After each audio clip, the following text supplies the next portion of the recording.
Wow, good afternoon. It's great to see you all. Thank you so much for being here. I know it was challenging for a number of people to get here last night or this morning. I'm going to tell you a story, a true story. It happened in the summer of 2012. I was in one of these old brick buildings built 60 or 70 years ago for government contractors.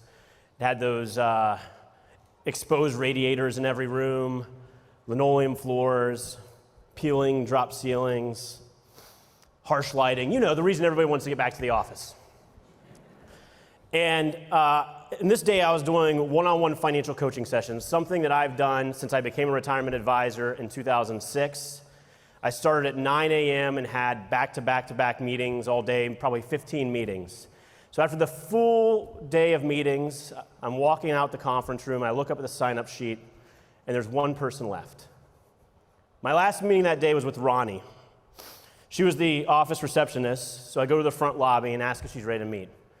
With a very shy yes, we walk back to the conference room, and I start into a conversation that I've now probably said tens of thousands of times. We're going to help you understand how your retirement plan works for you, make sure you're saving enough to get the full match, build a mix of investments that aligns with your financial goals, and deliver guidance to help you with the foundational pieces of financial security. But of course, this conversation is about you. So is there anything else that you would like to discuss? In a very timid and shy voice, she says, yes. I actually wasn't going to meet with you, but since you're here, I wanted to let you know, and she pauses. I just found out that I'm being let go. And I want to know what do I need to do with my 401k?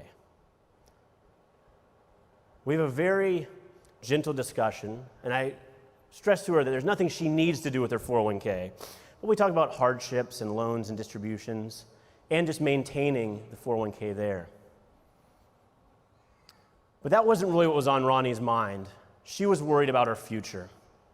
She was worried about taking care of her 2 kids as a single mother, potentially out of work. And so I see her and her eyes start to tear up. I can tell she's upset and embarrassed, and she says, my last day is at the end of the month. Now, at the time, I'm only 6 years into the industry. I will tell you that I've learned and aged a lot since then, but I, as Corby mentioned, probably look like I'm 18, so I take what I feel like is a little bit of a risk, and I say, well, what type of positions are you looking for? She'd been at this organization for about 4 years. She'd done a good job, but they were downsizing. And with only 25 days until she was leaving, she hadn't found many opportunities. So I tell her that we have other client relationships in the same or similar industries, and if she provides me with her resume, I'll send it out to every person that I know. And the next morning, she sent me that resume, and the same day, I sent it out to 6 or 7 other clients and try to make a connection. This exercise took me all but 30 minutes. And the great part is that all those clients, they were thrilled. Even the ones that weren't hiring felt like I was looking out for them when I was the one asking for a favor. Now, I know that as you listen to this, you probably think to yourself, there's nothing special about this story. I agree. The part that is special for me came a few weeks later. I'm sitting in my office one morning, and I get a phone call. I pick it up, and it's Ronnie. And she's so excited that she's talking fast, I can't even understand what she's saying. But after a few seconds, she slows down, and she shares the wonderful news that she has a new job. And she's going to be starting at this company, one of our other clients, in about a week. And the best part is that she's going to be finishing up her current job on a Friday, and the next Monday, starting the new one. And so she's not lost a paycheck or a single day of pay. And she said, my kids are going to be okay, and Alex, it's all because of you. Now, we know that's not really the case. But I hang up the phone in pure joy. My smile is as big as my ears, which my wife reminds me are very large. And this simple act made my day, my week, my entire year. I call this story a proudest moment. What's beautiful is that this is just one example of the difference we make. In our firm, we have hundreds, maybe thousands of these stories. And in this room, with more than 2,000 of the industry's top advisors and leaders, there are hundreds and thousands of these stories and millions of lives that we are improving and enhancing every single week, month, and year over year. More and more of America's workforce are looking for help, guidance, and advice to address the biggest challenges and financial priorities that they have. These can be specific needs, like how to build an investment mix that allows them to have enough money accumulated for their retirement goals, or how to help manage their day-to-day spending and budgeting.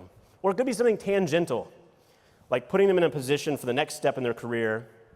And whether you're an advisor, a record keeper, or an investment firm salesperson, we are all in the business of making an impact and making a difference. That is the DNA of our industry. So it's been a true honor having the opportunity to serve as NAPA's president, because NAPA is the voice and the engine in helping to advocate for and shape how we make this difference.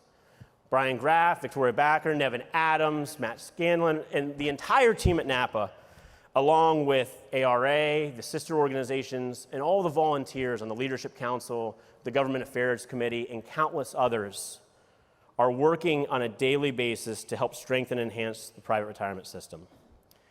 So whether this is your first NAPA Summit, or if you're a top woman advisor or a NAPA ace ascending in your career every single year, or if you're one of the industry veterans that's been coming to this convention for 20 plus years and you've helped shape and build our industry for someone like me, what's great about our ecosystem in this association is the camaraderie, the collaboration, and the mentorship that we all use in working towards improving financial security for America's workforce.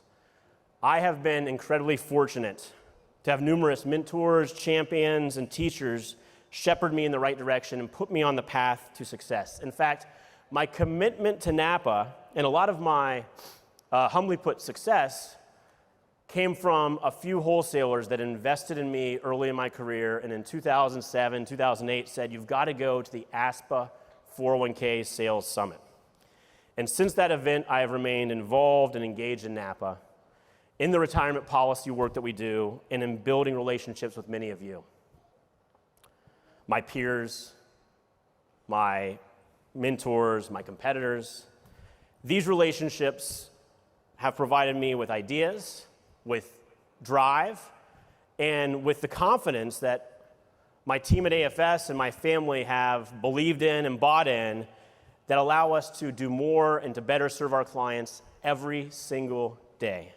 So I'm incredibly grateful for all that you do, that all of you have done.